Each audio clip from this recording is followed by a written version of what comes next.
We should have reached the cabin by now, Jenna said, worry lacing her voice as she stared out the window at the encroaching darkness. Yeah, something's off. We must have missed a turn. Mark sighed, tapping the unresponsive GPS.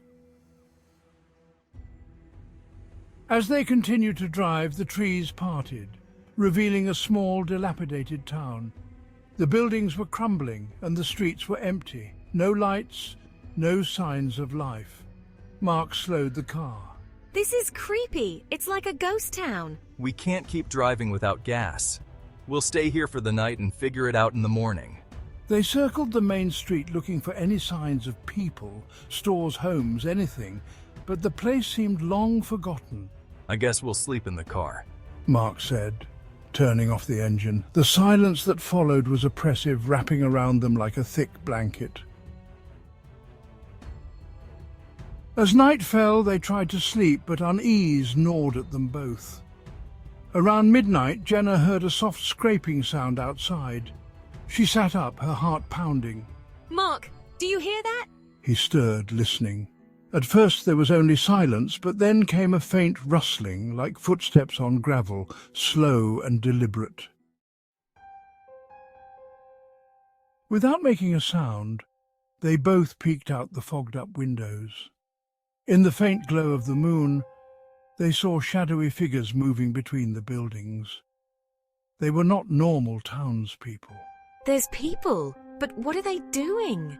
The figures seemed to be wandering aimlessly at first, but then Jenna noticed they were all moving in the same direction, toward the heart of the town, toward a distant, flickering light. We need to leave, now. Before they could start the car, one of the robed figures turned sharply, as if sensing them. It stared directly at their vehicle. Though they couldn't see the figure's face clearly, its presence sent a wave of cold terror through them both. We can't drive. They'll hear the engine. They sat frozen as more figures gathered, murmuring strange words in a language they couldn't understand. The chanting grew louder, more unified, like some terrible call from the past.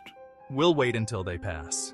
The figures moved slowly but steadily, until they disappeared deeper into the town, toward what seemed to be an old church, its decrepit steeple towering over the rest of the abandoned buildings.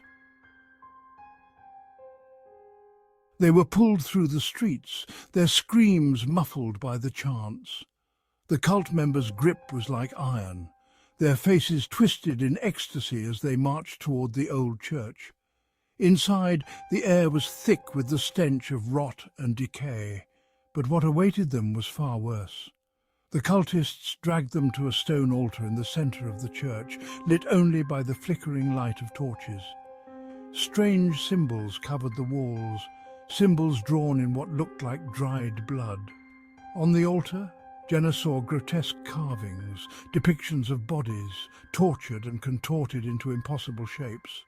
The leader of the cult, a tall, skeletal man with a face that seemed stretched too tight over his skull, stepped forward. His eyes were wide, his lips twisted into a grin. You will bear witness to the glorious agony of transcendence. They were forced to their knees before the altar, their hands bound behind them. The leader raised his arms, and the chanting reached a fever pitch. He began the ritual with a jagged knife, slowly carving symbols into Mark's skin. Mark screamed, the pain unbearable, but the cultists held him down, whispering praises to their dark gods. As the blood flowed, the leader dipped his fingers in it, drawing more symbols on the floor around the altar. This is only the beginning. You will feel the ecstasy of pain. Only through suffering can we ascend. Jenna struggled, tears streaming down her face as the leader approached her with the knife. He began to carve into her flesh, slowly, methodically. Her screams echoed through the church, joining the maddening chorus of the cultists' chants. Hours passed in a blur of torment. The cultists danced around them, their eyes wild with ecstasy as they fed on the suffering. The leader continued his ritual, cutting deeper and deeper, drawing out every drop of agony from their bodies. By the end, Jenna and Mark were barely conscious, their bodies broken, their minds shattered by the endless pain.